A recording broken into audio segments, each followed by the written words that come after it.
मेरे प्यारे बच्चों, आप सभी लोगों का इस चैनल पर स्वागत है। तो जितने भी बच्चों का 2025 में अपना हिंदी का पेपर देने वाले हैं, तो उन बच्चों के लिए यह video very very most important होने वाली है। क्योंकि मेरे प्यारे बच्चों, आज की इस वीडियो में मैं आप लोगों को बताने जा रहा हूँ पूरी complete Hindi, A to Z complete Hindi. यानी कि इस वीडियो में मैं स्टूडेंट आप लोगों को वो प्रश्न बताऊंगा जो कि 2025 के पेपर में पूछे जाएंगे।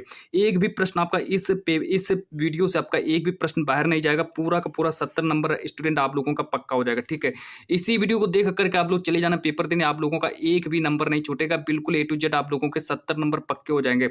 सब कुछ पेपर में, मेरे प्यारे बच्चों, पेपर में यही प्रश्न आएंगे, एक भी प्रश्न आपका बाहर नहीं होगा। और अब की बार पूरा का पूरा हम 70 पार कर देंगे।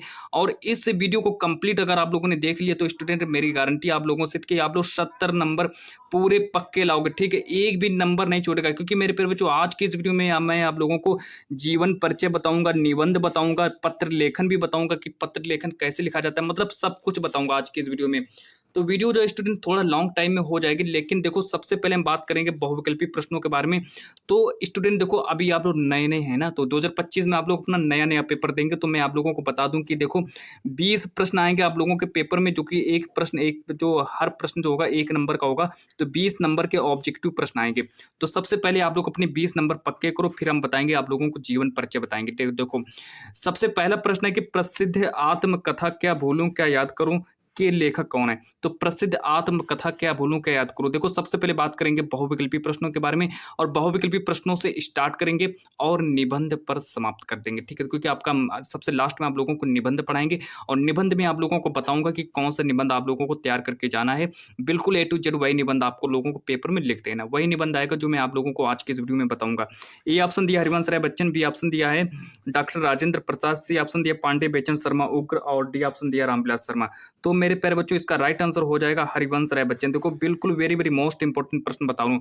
आज की इस वीडियो को पूरा देख लिया तो स्टूडेंट आप लोगों के 70 नंबर पूरे पक्के हो जाएंगे। अब फिर आप लोगों को दोबारा से कोई भी वीडियो देखने की कोई ज़रूरत नहीं है। क्योंकि मेरे प्यारे बच्चों, इस वीडियो में मैं आप लोगों को वो प्रश्न बता रहा हूँ जो कि पेपर में आएंगे। ठीक है, अब देखो उसने कहा था किस विधा की रचना है। वेरी वेरी मोस्ट इंपॉर्टेंट प्रश्न है। ए ऑप्शन दिया उपन्यास विधा की रचना है, बी ऑप्शन दिया कहानी है, सी ऑप्शन दिया है और सॉरी बी ऑप्शन दिया यात्रावर्त, डी ऑप्शन दिया आलोचना। तो मेरे प्यारे बच्चों, उसने कहा था किस विधा की रचना, तो ये कहानी विधा की रचना हो जाएगी। अब देखो आगे बात करते हैं प्रश्न नंबर 3 के बारे में। वेरी वेरी इंपॉर्टेंट प्रश्न बता रहा हूँ। ठीक है, देखो पचांग दर्शन, देखो ये पचांग दर्शन क्या है। पचांग दर्शन एक रचना है। पचांग दर्शन के रचनाकार कौन है। तो पचांग दर्शन के रचनाकार पूछे गए हैं। तो देखो ए ऑप्शन दिया मथुरानाथ शुक्ल, बी ऑप्शन दिया सदल मिश्र, और सी ऑप्शन दिया लल्लूलाल, डी ऑप्शन दिया इंसान खां। तो अब हम बात करते हैं इसके आंसर के बारे में। तो इसका ए ऑप्शन आपका पूरा राइट आंसर हो जाएगा। ठीक है, तो सबसे पहले आप लोग अपने 20 ऑब्जेक्टिव प्रश्न अपने 20 नंबर पक्के करो, और फिर हम आप लोगों को बताएंगे जीवन परिचय के बारे में, और आप लोगों को बताएंगे कि आपके पेपर में कौन सा जीवन परिचय आएगा। आप लोग उसी जीवन परिचय को तैयार कर लेना। ठीक है, आप लोगों को मैं याद भी कराऊंगा, इसी वीडियो में जीवन परिचय याद कराऊंगा। देखो पंडित प्रताप नारायण मिश्र लेखक हैं, किस युग के लेखक हैं। ए ऑप्शन दिया है द्विवेदी युग के लेखक हैं, बी ऑप्शन दिया है भारतीय हिंदू युग के लेखक हैं, सी ऑप्शन दिया शुक्ल युग के लेखक हैं, और डी ऑप्शन दिया शुक्लोत्तर युग के लेखक हैं। तो देखो इसका आंसर हो जाएगा कि जो पंडित प्रताप नारायण मिश्र जो है ये भारतीय हिंदू युग के लेखक हो जाएंगे। चलो आगे बात करते हैं। प्रश्न नंबर 5 को देख लेते हैं कि शेखर एक जीवनी उपन्यास के लेखक कौन है। शेखर एक जीवनी, ठीक है, शेखर क्या, शेखर एक जीवनी है। और इस उपन्यास के लेखक कौन है। ए ऑप्शन दिया धर्मवीर भारती, बी ऑप्शन दिया प्रेमचंद्र, सी ऑप्शन दिया, आप देखो यहाँ पर प्रेमचंद्र डबल बार हो गया है, एक प्रेमचंद्र को काट देते हैं। ठीक है, तो इसका राइट आंसर हो जाएगा अज्ञे जी हो जाएंगे। ठीक है, तो इसका डी ऑप्शन आपका पूरा सही हो जाएगा। आगे बात करते हैं प्रश्न नंबर 6 के बारे में। देखो प्रश्न नंबर 6 को देखेंगे कि चांद का मुंह टेढ़ा के रचयिता है। अब देखो ये जो रचना है ये क्या है, ये एक रचना है। ठीक है, देखो ये क्या है, ये एक रचना है। ठीक है, अब देखो इसके लेखक कौन है, इसका रचयिता कौन है, तो बताने। देखो ए ऑप्शन दिया मुक्तिबोध, बी ऑप्शन दिया भवानी प्रसाद मिश्र, सी ऑप्शन दिया अज्ञे जी, डी ऑप्शन दिया गिरिजा कुमार माथुर। तो इसका राइट आंसर हो जाएगा मुक्तिबोध। ठीक है, यही आपका राइट आंसर हो जाएगा। तो आपका जो ए ऑप्शन है आपका पूरा सही हो जाएगा। अब देखो आगे बात करते हैं कि प्रेमचंद्र अपने घर में किस विधा की रचना है। देखो प्रश्न नंबर देखो 7 है। प्रश्न नंबर 7 के बारे में बात करते हैं कि प्रेमचंद्र अपने घर में किस विधा की रचना है। वेरी वेरी इंपॉर्टेंट, पूरी क्लास इंपॉर्टेंट होने वाली है। ए ऑप्शन दिया आत्मकथा, बी ऑप्शन दिया जीवनी, सी ऑप्शन दिया कहानी, डी ऑप्शन दिया नाटक। तो इसका राइट आंसर हो जाएगा आत्मकथा। ठीक है, तो प्रेमचंद्र अपने घर में किस विधा की रचना है, तो ये एक आत्मकथा हो जाएगी। आगे देखो बात करते हैं प्रश्न नंबर 8 के बारे में। प्रश्न नंबर 8 को देखेंगे कि झूठा सच किस विधा की रचना हो जाएगी। झूठा सच जो है किस विधा की रचना है। ए ऑप्शन दिया नाटक विधा की रचना है, बी ऑप्शन दिया कहानी है, सी ऑप्शन दिया उपन्यास, डी ऑप्शन दिया निबंध है। तो इसका राइट आंसर हो जाएगा उपन्यास हो जाएगा। तो झूठा सच जो है किस विधा की रचना है, तो झूठा सच जो है ये उपन्यास विधा की रचना है। ठीक है, चलो आगे बात करते हैं प्रश्न नंबर 9 के बारे में। देखो प्रश्न नंबर 9 को देख लेते हैं कि रीतकाल से संबंधित रचनाएं। देखो रीतकाल, देखो आपका देखो बात करते हैं रीतकाल से संबंधित रचनाएं। तो बात करते हैं कि रीतकाल से संबंधित रचना है। ए ऑप्शन दिया आखिरी कलाम, बी ऑप्शन दिया है सूर सागर और सी ऑप्शन दिया है बिहारी सतसई, डी ऑप्शन दिया इनमें से कोई नहीं। चलो बात करते हैं इसका, देखो राइट आंसर हो जाएगा बिहारी सतसई। ठीक है, तो ये आपका राइट आंसर हो जाएगा। रीतकाल से संबंधित रचना कौन सी हो जाएगी, तो आपका सी ऑप्शन जो है पूरा सही हो जाएगा। ठीक है, इसको नोट करने के बाद फिर हम आगे बात करते हैं कि अमीर खुसरो कवि हैं, मतलब अमीर खुसरो जो है किस युग के कवि हैं और किस काल के कवि हैं ये बताना है। देखो अमीर खुसरो जो है किस काल के कवि हैं ये बताना है। अब देखो इसके बात करते हैं। ए ऑप्शन दिया आदिकाल के कवि हैं, बी ऑप्शन दिया रीतकाल के कवि हैं, सी ऑप्शन दिया भक्ति काल के कवि हैं, डी ऑप्शन दिया आधुनिक काल के कवि हैं। तो अमीर खुसरो जो है ये किस काल के कवि हैं, तो अमीर खुसरो जो हो जाएंगे ये आदि काल के कवि हो जाएंगे। इसको नोट करेंगे और मेरे प्यारे बच्चों जितना भी मैं आप लोगों को पढ़ा दूं वही सब कुछ आएगा। ठीक है, देखो अगला प्रश्न देखो प्रश्न नंबर 11 कि जहां उपमेय में उपमान की संभावना की जाए वहां कौन सा अलंकार होता है। वहां कौन सा अलंकार होता है। ए ऑप्शन दिया है अनुप्रास अलंकार होता है, बी ऑप्शन दिया उत्प्रेक्षा अलंकार होता है, सी ऑप्शन दिया रूपक अलंकार, डी ऑप्शन दिया उपयमक अलंकार। ठीक है, तो जहां उपमेय में उपमान की संभावना की जाए, यानी कि अगर संभावना की अगर बात की जाए तो वहां पर कौन सा अलंकार होता है। अगर संभावना की बात की जाए तो वहां पर मेरा उत्प्रेक्षा अलंकार हो जाता है। इसको सही करने के बाद फिर हम आगे बात करते हैं प्रश्न नंबर 12 के बारे में। और प्रश्न नंबर 12 को देखेंगे कि उपमा के कितने अंग होते हैं। अब देखो यहाँ पर पूछा गया उपमा के कितने अंग होते हैं। अब बात करते हैं, देखो ए ऑप्शन दिए 4 अंग होते हैं, बी ऑप्शन दिए 5 अंग, सी ऑप्शन दिए 6 और डी ऑप्शन 7। इसका राइट आंसर ए ऑप्शन वो पूरा सही हो जाएगा। ठीक है, चलो और आगे बात करते हैं। देखो बहुत इंपॉर्टेंट वीडियो होने वाली है, आप लोगों का पूरा 70 नंबर क्लियर होने वाला है। ठीक है, एक भी आपका नंबर नहीं छूटने वाला है। आगे देखो बात करते हैं कि रोला किस प्रकार का छंद है। चलो रोला किस प्रकार का छंद है। आप देखो ए ऑप्शन दिया अर्ध सममात्रिक छंद है, बी ऑप्शन दिया सममात्रिक छंद है, सी ऑप्शन दिया विषम मात्रिक छंद है, डी ऑप्शन दिया इनमें से कोई नहीं। अब देखो बात करते हैं कि रोला जो है किस प्रकार का छंद है। तो रोला जो हो जाएगा ये मेरा सममात्रिक छंद हो जाएगा। ठीक है, तो बी ऑप्शन पूरा आपका राइट आंसर हो जाएगा। आगे देखो प्रश्न नंबर 14 के बारे में कि पंचपात्र में कौन सा समास होता है। पंचपात्र में समास पूछा गया। ए ऑप्शन दिया द्वंद्व समास होता है, बी ऑप्शन दिया द्विगु समास, सी ऑप्शन दिया कर्मधारय समास, डी ऑप्शन दिया इनमें से कोई नहीं। तो अब बात करते हैं कि पंचपात्र में कौन सा समास होगा, तो पंचपात्र में द्विगु समास हो जाएगा।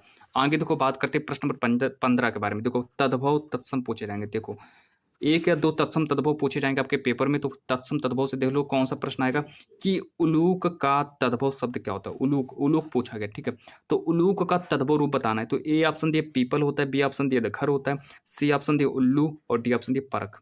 तो इसका उल्लू आपका सही हो जाएगा। ठीक है, तो बी सी ऑप्शन आपका पूरा राइट आंसर हो जाएगा। इसको नोट करेंगे। आगे देखो प्रश्न नंबर 16 के बारे में।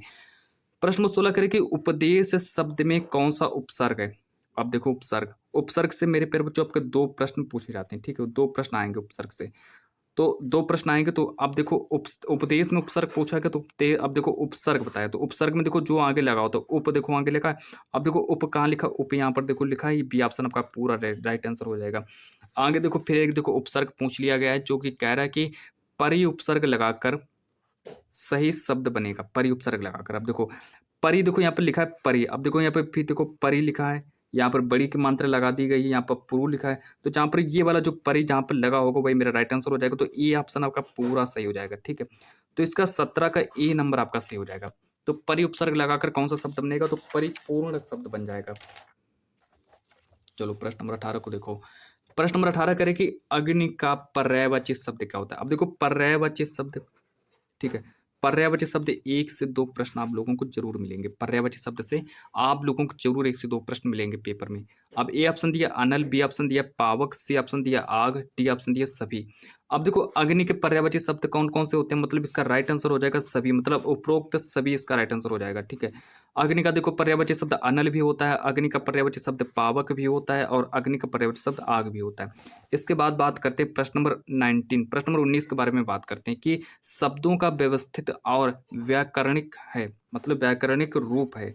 देखो प्रश्न ज़्यादा कठिन प्रश्न है, ठीक है, लेकिन आप लोगों का मैं 20 नंबर पूरा पक्का करा रहा हूँ, तो इसीलिए इस प्रश्न को याद भी करना होगा। देखो ए ऑप्शन दिया पदक्रम, बी ऑप्शन दिया सार्थकता और सी ऑप्शन दिया सानिध्यता और डी ऑप्शन दिया जिज्ञासा। इसका राइट आंसर हो जाएगा पदक्रम, यानी कि ए ऑप्शन आपका पूरा सही हो जाएगा। आगे देखो बात करते हैं प्रश्न नंबर 20 के बारे में कि निम्नलिखित में से कौन सा विस्मयादि बोधक अव्यय है। ए ऑप्शन दिया तेज और बी ऑप्शन दिया वहा, सी ऑप्शन दिया विपरीत, डी ऑप्शन दिया परंतु। तो इसका राइट आंसर हो जाएगा वहा। इसका आपका बी ऑप्शन पूरा आपका सही हो जाएगा। अब हम बात करने वाले हैं जीवन परिचय के बारे में। अब आप लोगों को हम बताएंगे कि आप लोगों को कौन सा जीवन परिचय तैयार करके जाना है, ठीक है। तो इसमें से आप लोगों के पेपर में 2 जीवन परिचय आएंगे और 2 में से आप लोगों को दोनों के दोनों जीवन परिचय लिखने हैं। देखो सबसे पहले अगर हम बात कर लें कि आपके पेपर में देखो कवि का जीवन परिचय आएगा, कवि और लेखक का जीवन परिचय आएगा। तो इसमें से आप लोग क्या करो कि कवि और लेखक में से आप लोगों को मैं बताऊंगा कि आप लोगों को कौन कौन से जीवन परिचय तैयार करके जाने। तो सबसे पहले देखो लेखक का जीवन परिचय 5 नंबर का आएगा और कवि का जीवन परिचय 5 नंबर का आएगा। मैं आप लोगों को वो ट्रिक बताऊंगा जिससे कि एग्जामिनर खुश होकर के आप लोगों को 10 नंबर दे दे, ठीक है। क्योंकि जीवन परिचय जो होंगे आपके पेपर में 10 नंबर के जीवन परिचय आएंगे। तो अब अपने ये आप लोग अपने 10 नंबर पूरे पक्के करो। देखो आप लोगों के पेपर में आचार्य रामचंद्र शुक्ल जी का जीवन परिचय आएगा इस बार 2025 में। आचार्य रामचंद्र शुक्ल जी का जीवन परिचय आएगा। तो मैं आप लोगों को बताऊंगा कि आप लोगों को पेपर में किस तरह से जीवन परिचय लिखना है ताकि एग्जामिनर आप लोगों को पूरे के पूरे नंबर दे, ठीक है। तो सबसे पहले बात करेंगे लेखक, और लेखक में आप लोग नोट करिए आचार्य रामचंद्र शुक्ल जी का जीवन परिचय। देखो सबसे पहले क्या करेंगे, यहाँ पर लिखेंगे उनका जन्म कब हुआ। तो आचार्य रामचंद्र शुक्ल जी का जन्म 4 अक्टूबर 1884 को हुआ था। अच्छा उनका जन्म कहाँ हुआ था, तो उनके जन्म के बारे में बात करते हैं। तो देखो जन्म स्थान, तो अगोना जो है बस्ती उत्तर प्रदेश, अगोना बस्ती उत्तर प्रदेश, यहाँ पर इनका जन्म स्थान है। और इनके पिता का क्या नाम था, तो आचार्य रामचंद्र शुक्ल जी के पिता का नाम चंद्रबली शुक्ल था, ठीक है। फिर देखो और आगे बात करते हैं कि इनकी मृत्यु कब हुई, इनकी रचनाएं क्या हैं। तो इनके पिता का नाम चंद्रबली शुक्ल था। इनकी मृत्यु 2 फरवरी 1941 को इनकी मृत्यु हो जाती है। और इनकी रचनाओं के बारे में बात करते हैं कि रस मीमांसा, त्रिवेणी, सूरदास, ये जो हैं ये आचार्य रामचंद्र शुक्ल जी की रचनाएं होती हैं। अब देखो और आगे बात करते हैं, फिर आप लोगों को यहाँ से हेडिंग डालनी है जीवन परिचय। जब आप लोग इस तरीके से लिखेंगे तब एग्जामिनर आप लोगों को पूरे के पूरे नंबर देगा, ठीक है। 10 में से 10 के 10 नंबर आप लोगों को देगा। हो सकता है आप लोगों को टॉपर भी बना दे हिंदी में, एक भी आप लोगों का नंबर नहीं काटेगा। सब कुछ वो A to Z आप लोगों को 10 में से 10 नंबर दे देगा। रामचंद्र शुक्ल का जन्म बस्ती जिले के अगोना नामक गांव में 4 अक्टूबर 1884 को हुआ था। 4 वर्ष की आयु में रामचंद्र शुक्ल अपने पिता के साथ, देखो जब इनकी उम्र जब 4 वर्ष की होती है, रामचंद्र शुक्ल जब 4 वर्ष के होते हैं तो ये क्या करते हैं कि अपने पिता के साथ राठ जिला हमीरपुर, ठीक है, राठ जिला जो हमीरपुर है। अब देखो ये कि राठ जिला जो हमीरपुर है, हमीरपुर ये चले जाते हैं, ठीक है। तो ये अपने पिता के साथ चले जाते हैं, राठ जिला हमीरपुर अपने पिता के साथ चले जाते हैं, ठीक है। अब देखो वहाँ पर जाने के बाद फिर देखो ये आगे क्या करते हैं कि 1921 में, देखो 1921 में रामचंद्र शुक्ल ने मिशन स्कूल से, जो इनका मिशन स्कूल है, इन्होंने 1921 में इन्होंने मिशन स्कूल से फाइनल परीक्षा उत्तीर्ण करने के बाद प्रयाग के कायस्थ पाठशाला इंटर कॉलेज में इन्होंने अपना नाम लिखाया, ठीक है। अब देखो इन्होंने जब अपना नाम लिखाया लेकिन गणित में कमजोर होने के कारण इंटर की परीक्षा नहीं दे सके। बाद में हिंदी शब्द सागर के लिए काशी आ गए, ठीक है। तो ये देखो ये गणित में कमजोर थे, तो गणित में कमजोर होने का कारण ये आगे नहीं पढ़ सके। अब देखो इंटर की परीक्षा भी नहीं दे सके ये, और बाद में हिंदी शब्द सागर के लिए इन्होंने काशी आ गए। अब देखो इनकी मृत्यु कैसे होती है, रामचंद्र शुक्ल जी की मृत्यु देखो कैसे होती है कि श्वास का दौरा पड़ने का कारण, श्वास का दौरा पड़ने का कारण 2 फरवरी 1941 को इनका देहावसान हो गया। और इनकी रचनाएं देखो कैसे लिखेंगे, तो रस मीमांसा, त्रिवेणी, सूरसागर, सूरदास, ये इनकी 3 रचनाएं होती हैं। तो इस तरीके से आप लोगों का ये जीवन परिचय भी समाप्त हुआ। अब देखो हम बात करने वाले हैं कि अब आप लोगों का ये देखो आप लोगों का जो जीवन परिचय था ये आप लोगों का लेखक का जीवन परिचय था, ठीक है। ये आप लोगों का लेखक जीवन परिचय था जो कि 5 नंबर का आएगा, उसको जरूर तैयार करके जाओ, ठीक है, यही जीवन परिचय आएगा। अब बात करेंगे कवि के जीवन परिचय के बारे में। कवि में से आप लोगों को कौन सा जीवन परिचय तैयार करके जाना है, तो वो देखो समझो। अब हम बात करेंगे कवि के जीवन परिचय के बारे में। तो अब आप लोगों को कवि में से आप लोगों को क्या करना है कि अब देखो कवि का जीवन परिचय तैयार करना है, ठीक है। कवि में से आप लोग राम नरेश त्रिपाठी जी का जीवन परिचय तैयार करो, ठीक है। राम नरेश त्रिपाठी जी का जीवन परिचय आएगा इस बार 2025 में। तो देखो सबसे पहले कैसे जीवन परिचय लिखना है वो ट्रिक देखो समझ लो, ठीक है। अगर आप लोग ट्रिक समझ गए तो ट्रिक से आप लोग अपने 10 में से 10 नंबर प्राप्त कर सकते हो। अगर आप लोगों ने अगर ऐसे ही लिख दिया तो एग्जामिनर आप लोगों को फिर 10 में से 3 से 4 नंबर ही देगा। अगर आप लोगों को 10 में से 10 नंबर चाहिए तो आप लोगों को बिल्कुल इसी ट्रिक से लिखना है। अगर आप लोग ऐसे लिखेंगे तो एग्जामिनर खुश होकर के आप लोगों को पूरे के पूरे नंबर देगा और वो आप लोगों को हिंदी में टॉपर भी बना देगा। इनका जन्म कब हुआ तो रामनरेश त्रिपाठी जी का जन्म 4 मार्च 1881 को हुआ था। इनका जन्म स्थान देखो जौनपुर कोयरीपुर उत्तर प्रदेश में इनका जन्म है। ठीक है, तो कोयरीपुर है और उत्तर प्रदेश जौनपुर का जो कोयरीपुर है वहाँ पर इनका जन्म हुआ था। अच्छा, इनकी मृत्यु कब होती है तो रामनरेश त्रिपाठी जी की मृत्यु 16 जनवरी 1962 को इनकी मृत्यु हो जाती है। और इनकी रचनाएं देख लो कौन कौन सी इनकी रचनाएं देखो कि मिलन पथिक मानसी ये रामनरेश त्रिपाठी जी की रचनाएं हो जाएंगी। अच्छा, इनके जीवन परिचय के बारे में बात करते हैं कि रामनरेश त्रिपाठी का जन्म 4 मार्च 1881 को जौनपुर जिले के कोयरीपुर नामक गांव में हुआ था। इनके पिता पंडित राम दत्त त्रिपाठी, अब देखो इनके रामनरेश त्रिपाठी जी के पिता का क्या नाम था, तो इनके पिता का नाम पंडित राम दत्त त्रिपाठी थे। रामनरेश त्रिपाठी जी स्कूल में अधिक नहीं पढ़े। ठीक है, इन्होंने देखो स्कूल में अधिक नहीं पढ़े, किंतु रामनरेश त्रिपाठी ने असाधारण ज्ञान प्राप्त किया। ठीक है, मतलब ये ज़्यादा पढ़े नहीं थे, फिर भी इन्होंने थोड़ा बहुत ज्ञान प्राप्त कर लिया था। अब देखो आगे बात करते हैं। अब इनकी देखो मृत्यु कैसे होती है तो 16 जनवरी 1962 को रामनरेश त्रिपाठी का स्वर्गवास हो गया। अब इनकी देखो रचनाएं इस तरीके से लिखनी है, रचनाएं देखो मिलन पथिक मानसी। ठीक है, तो इस तरीके से आप लोगों का ये कवि और लेखक का जीवन परिचय भी समाप्त हुआ। अब देखो हम बात करेंगे, देखो अब आपके पेपर में देखो क्या आएगा। अब देखो आपके पेपर में हिंदी में, ठीक है, हिंदी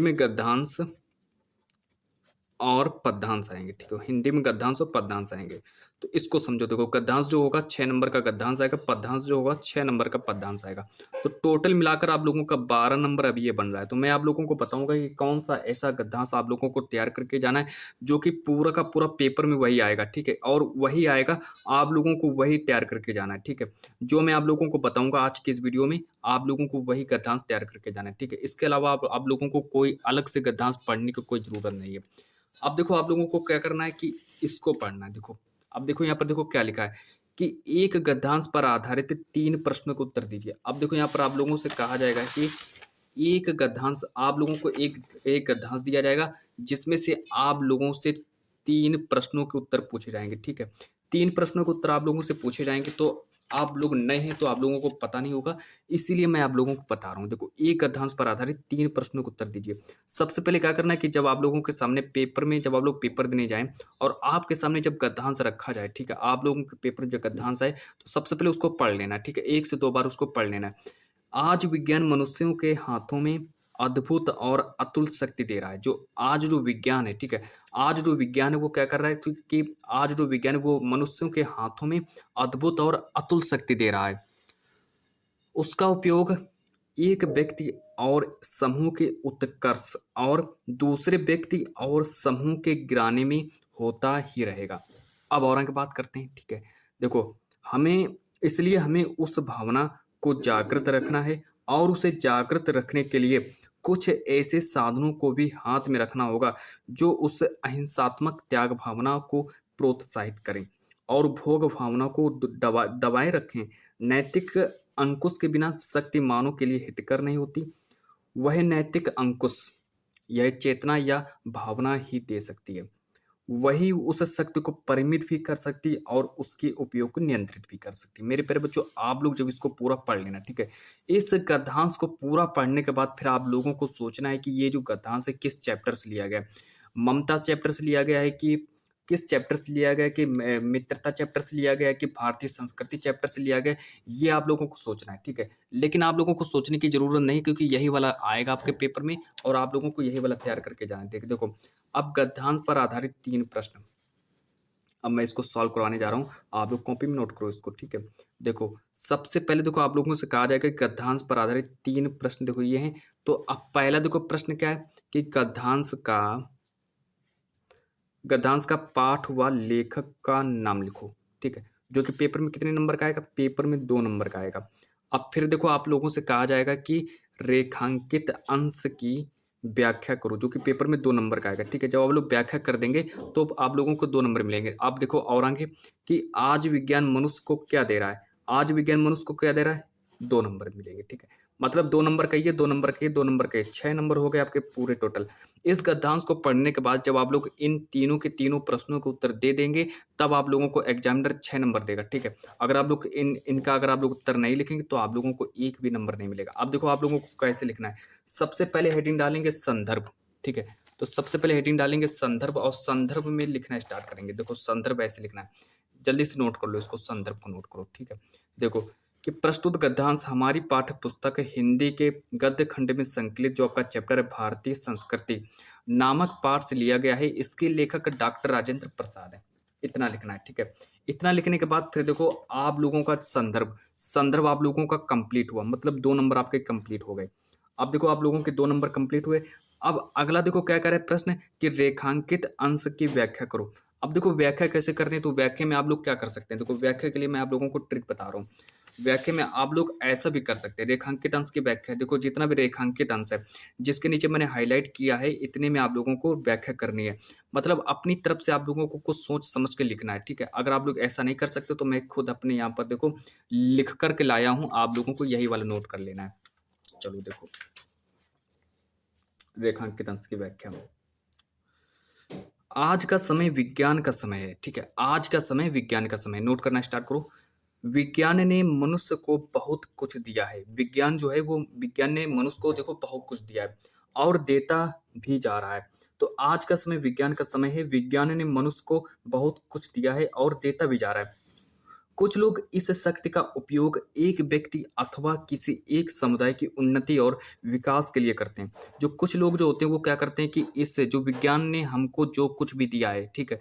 तो विज्ञान ने हमको जो कुछ भी दिया है तो कुछ व्यक्ति क्या करते हैं कि कुछ लोग इस शक्ति का उपयोग एक व्यक्ति अथवा किसी एक समुदाय की उन्नति और विकास के लिए करते हैं। और देखो आगे, किंतु कुछ अन्य किसी दूसरे व्यक्ति और समुदाय को गिराने के लिए इसका उपयोग करते हैं। कुछ लोग व्यक्ति क्या करते हैं कि उसकी उन्नति के लिए करते हैं विज्ञान का प्रयोग, और कुछ व्यक्ति जो कुछ व्यक्ति जो होते हैं वो विज्ञान का प्रयोग दूसरों को गिराने के लिए करते हैं, ठीक है। अब देखो आज एक व्यक्ति आज एक व्यक्ति अथवा एक देश विज्ञान के विनाशकारी उपकरणों और अस्त्र शस्त्रों का प्रयोग करके एक दूसरे का सब कुछ हथियाना चाहते हैं, ठीक है। तो इतना आप लोगों को रेखांकित अंश की व्याख्या करनी है और यहाँ से जब आप लोग रेखांकित अंश की व्याख्या कर देंगे तो एग्जामिनर आप लोगों को खुश होकर के 2 नंबर देगा, ठीक है। अब अगला मेरा देखो प्रश्न क्या है कि अंश आज विज्ञान मनुष्य को क्या दे रहा है। इसका देखो आंसर लिखना है कि आज जो विज्ञान है वो मनुष्य को क्या दे रहा है, ये बताना है। अब देखो आज विज्ञान मनुष्य को अद्भुत एवं अतुल शक्ति दे रहा है, ठीक है। ये प्रश्न नंबर जो आपका तीसरा है, प्रश्न नंबर तीसरा का उत्तर आप लोगों को इस तरीके से लिखना है। तो उम्मीद है आप लोगों ने सब कुछ नोट कर लिया होगा। ये आप लोगों का गद्यांश था, ठीक है। हिंदी में आप लोगों का गद्यांश था। अब मैं आप लोगों को बताऊंगा कि पद्यांश, ठीक है। देखो ये आप लोगों का गद्यांश पूरा 6 नंबर कंप्लीट हो गया। अब मैं आप लोगों को बताऊंगा पद्यांश। देखो पद्यांश में आप लोगों को कौन सा पद्यांश तैयार करके जाना जो कि सीधा डायरेक्ट पेपर में आएगा, ठीक है। 2025 में सीधा आपके पेपर में आएगा और यही वाला आएगा, ठीक है। और देखो बाहर नहीं, बिल्कुल सेम टू सेम यही आप लोगों को लिखा हुआ रखा मिलेगा। जो मैं आप लोगों को बताने जा रहा हूँ सेम एकदम यही वाला आएगा। देखो सबसे पहले क्या करना है, इसको पढ़ लेना है और पढ़ने के बाद फिर इस पर आधारित 3 प्रश्न पूछे जाएंगे कि एक पद्यांश पर आधारित 3 प्रश्नों के उत्तर दीजिए। देखो 6 नंबर का आएगा, पूरा 6 नंबर का आएगा, ठीक है। देखो आगे देखो बात करते हैं कि पद्यांश को पहले पढ़ना है कि बैठो माता के आंगन में नाता भाई बहन का, ठीक है। बहुत ही इंपॉर्टेंट है, ठीक है, बहुत ही इंपॉर्टेंट है और हर साल पेपर में आता है, ठीक है। आप लोग इसी को तैयार करके चले जाना है। देखो बैठो माता के आंगन में नाता भाई बहन का, समझे उसकी प्रसव वेदना, वही लाल है माई का। इतना पढ़ना है। अब देखो एक साथ मिल बांट लो अपना हर्ष विषाद यहाँ है, सबका शिव कल्याण यहाँ है, पावे सभी प्रसाद यहाँ। इतना देखो आप लोगों को पढ़ना है, ठीक है। उम्मीद है आप लोगों ने पढ़ लिया होगा। इतना पढ़ने के बाद फिर मेरे प्यारे बच्चों आप लोगों से एक पद्यांश पर आधारित 3 प्रश्नों के उत्तर दिए जाए पूछे जाएंगे, ठीक है। तो 3 प्रश्नों के उत्तर देखो कैसे। तो सबसे पहले देखो 3 प्रश्नों के उत्तर आप लोगों को देने हैं। तो 3 प्रश्नों के उत्तर देखो आप लोगों को कैसे लिखना है। सबसे पहले कहा जाएगा कि प्रस्तुत पद्यांश का संदर्भ लिखो, पेपर में 2 नंबर का आएगा। रेखांकित अंश की व्याख्या करो, पेपर में 2 नंबर का आएगा। भारत माता के आंगन में बैठकर लोग क्या करें, इसका भी उत्तर देना है, जो कि 2 नंबर का आएगा, ठीक है। टोटल मिलाकर 6 नंबर का आएगा और 6 नंबर में से आप लोगों को एग्जामिनर खुश होकर के आप लोगों को 6 में से 6 नंबर देगा, ठीक है। एक भी नंबर आपका नहीं कटेगा और अब आप लोग हिंदी में टॉपर बनने वाले हो, ठीक है। आप देखो सबसे मेरा देखो पहला प्रश्न देखो क्या था। मेरा पहला प्रश्न था कि प्रस्तुत पद्यांश का संदर्भ लिखो। तो संदर्भ देखो कैसे लिखेंगे कि प्रस्तुत पद्यांश मैथिली शरण गुप्त द्वारा रचित भारत माता का मंदिर यह कविता से लिया गया। नोट कर लो इसको, ठीक है, जल्दी से नोट करो इसको। ये आप लोगों का संदर्भ था। अब संदर्भ के बाद मेरा जो अगला प्रश्न है, देखो क्या करा है। मेरा जो अगला प्रश्न है कि रेखांकित अंश की व्याख्या करो। अब आप लोगों को रेखांकित अंश की व्याख्या करनी, देखो देखो तो देखो मेरे प्यारे बच्चों, रेखांकित अंश की व्याख्या कैसे करनी है, ठीक है। अब देखो यहाँ से लिखना स्टार्ट करेंगे रेखांकित अंश की व्याख्या कि इस भारत माँ के आंगन में बैठकर एक साथ खुशी और दुख बांट लें, ठीक है। अब देखो दूसरे की खुशी में और दूसरे के दुख में दुखी हमारा मूल मंत्र होना चाहिए। जो मतलब कि दूसरे की खुशी में खुशी, दूसरे की खुशी में और दूसरे के दुख में दुखी, यही हमारा मूल मंत्र होना चाहिए। अब देखो भारत माँ के इस मंदिर में सभी का कल्याण है और सभी की इच्छाएं पूरी होती हैं। अब इतना देखो करने के बाद, इतना सब कुछ करने के बाद फिर हमसे तीसरा प्रश्न देखो पूछा जाएगा। अच्छा देखो यहाँ पर हम प्रस्तुत पद्यांश का संदर्भ लिख चुके हैं, हम आप लोगों को बता चुके हैं। रेखांकित अंश की व्याख्या भी मैं आप लोगों को बता चुका हूँ। भारत माता के आंगन में बैठकर लोग क्या करें, ये भी मैंने आप लोगों को भी नहीं बताया। चलो 2 नंबर इसका पक्का करो, ठीक है। ये देखो 2 नंबर तैयार करो कि भारत माता के आंगन में बैठकर लोग एक साथ खुशी बांट लें, ठीक है। क्योंकि हमसे यहाँ पर पूछा गया है कि भारत माता के आंगन में बैठकर लोग क्या करें, तो भारत माता के आंगन में बैठकर लोग एक साथ खुशी को बांट लें। आप देखो बात करते हैं अगला, देखो सिस्टम समझो यहाँ से मेरा। ये आप लोगों का गद्यांश 5, गद्यांश जो है 6 नंबर का आएगा, ठीक है। पद्यांश पद्यांश जो है पेपर में 6 नंबर का आएगा, मतलब टोटल मिलाकर 12 नंबर आपके ये बन रहे हैं। अब देखो आप लोगों से पूछा जाएगा संस्कृत में, ठीक है। संस्कृत का गद्यांश और पद्यांश भी पूछा जाएगा, इतना याद कर लो, रख लो, ठीक है। संस्कृत का गद्यांश आएगा जो कि पेपर में 5 नंबर का आएगा। संस्कृत का पद्यांश आएगा जो कि पेपर में 5 नंबर का आएगा, ठीक है। यानी कि मैं सब कुछ बताने वाला हूँ आज की इस वीडियो में, जो कि आपके पेपर में आएगा वो सब कुछ मैं A to Z आप लोगों को देने वाला हूँ, ठीक है। यहाँ से आप लोगों का एक भी नंबर नहीं कटेगा, ठीक है। सब कुछ A to Z मैं आप लोगों को बताने वाला हूँ और पेपर में देखो कैसे पूछा जाएगा मैं वो भी आप लोगों को बता रहा हूँ।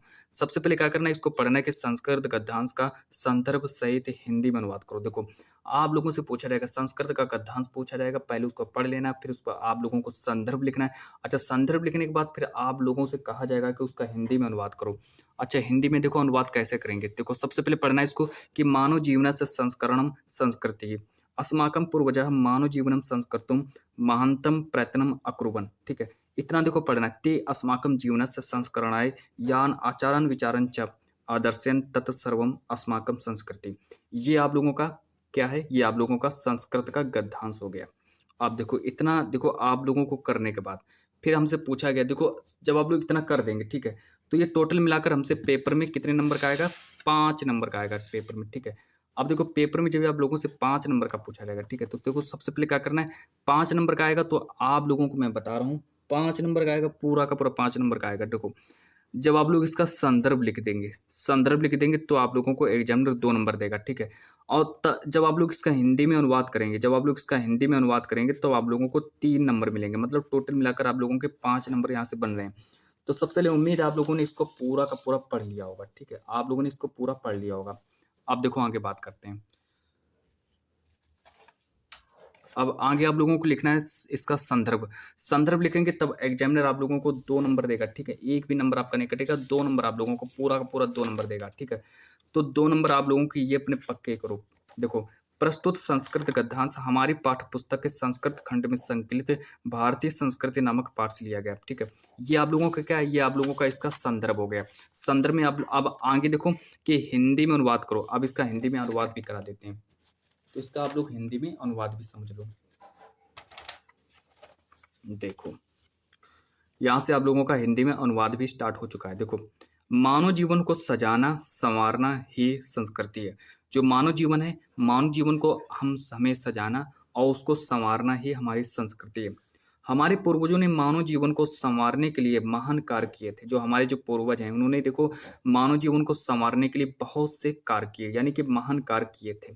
उन्होंने हमारे जीवन को सजाने संवारने के लिए जिन आचरण और विचारों को प्रदर्शित किया था वह सब हमारी संस्कृति है। बस इतना ही आप लोगों को याद करना है, ठीक है।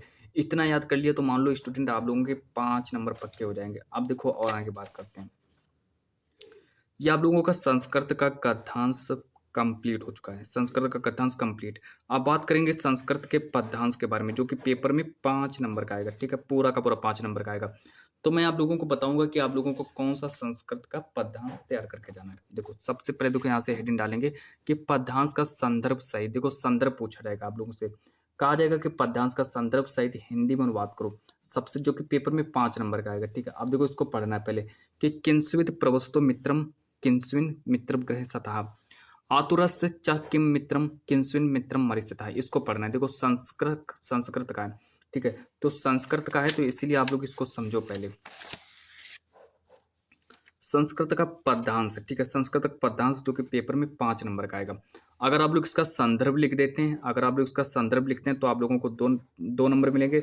और अगर आप लोग इसका हिंदी में अनुवाद करते हैं, ठीक है, हिंदी में अगर आप लोग इसका अनुवाद करते हैं तो आप लोगों को 3 नंबर मिलेंगे, मतलब टोटल 5 नंबर का आएगा। तो सबसे पहले मैं इसको आप लोगों का संदर्भ सहित हिंदी, मतलब पहले इसका मैं आप लोगों को संदर्भ लिखाऊंगा। तो मेरे प्यारे बच्चों देखो इसका संदर्भ कैसे लिखेंगे। देखो संदर्भ, प्रस्तुत श्लोक हमारी पाठ्य पुस्तक संस्कृत खंड में संकलित जीवन सूत्राणी, जो आपका चैप्टर है जीवन सूत्राणी, पाठ से लिया गया है।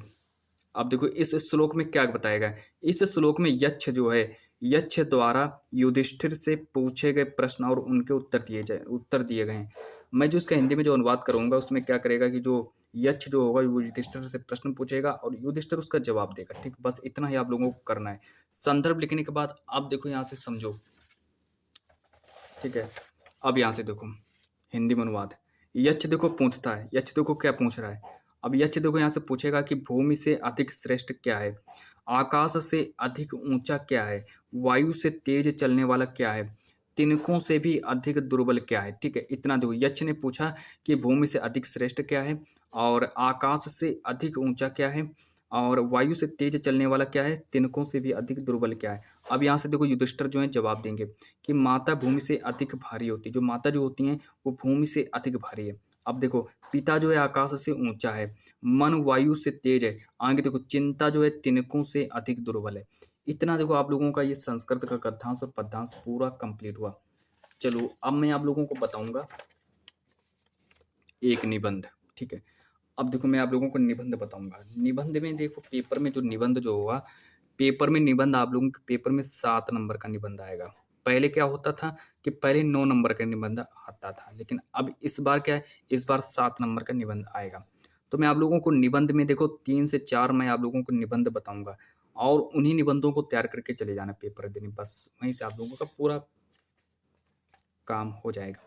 देखो बेरोजगारी की समस्या और उसके निवारण के उपाय बहुत इंपॉर्टेंट है, पेपर में हमेशा आता है, हर बार आता है, ठीक है। तो आप लोगों को इसको तैयार करना है। एक निबंध में से आप लोगों को बेरोजगारी की समस्या और उसके निवारण के उपाय तैयार करना है। आगे देखो विज्ञान वरदानी अभिशाप वेरी वेरी मोस्ट इंपॉर्टेंट है, ठीक है, कि विज्ञान वरदानी अभिशाप बहुत ही इंपॉर्टेंट है। भ्रष्टाचार की समस्या इसको भी तैयार करो, और जनसंख्या वृद्धि के समस्या एवं समाधान, स्वदेश प्रेम, राष्ट्र प्रेम में देशभक्ति। ये देखो मैंने आप लोगों को 5 इंपॉर्टेंट निबंध बताएं, ठीक है। तो इनको आप लोगों को तैयार करना। अगर आप लोग तैयार नहीं कर पाएंगे तो उसमें आप लोग टेंशन मत लो, मैं एक एक करके सभी के सभी निबंधों को आपको लिखा दूंगा, ठीक है। और बात रही आप लोगों का पत्र लेखन, तो देखो मैं पत्र लेखन पर एक अलग से वीडियो बनाऊंगा, ठीक है। पत्र लेखन पर मैं आप लोगों को एक अलग से वीडियो बनाऊंगा, ठीक है। तो उसको आप लोग देख लेना, ठीक है। पत्र लेखन जो है पेपर में 4 नंबर का पत्र लेखन आएगा। तो मैं आप लोगों को बताऊंगा कि पेपर में पत्र लेखन कैसे लिखें, तो उस पर एक अलग से वीडियो आएगी। तो जब तक के लिए आज के इस वीडियो को हम इतना ही रखते हैं, मिलते हैं नेक्स्ट वीडियो के साथ।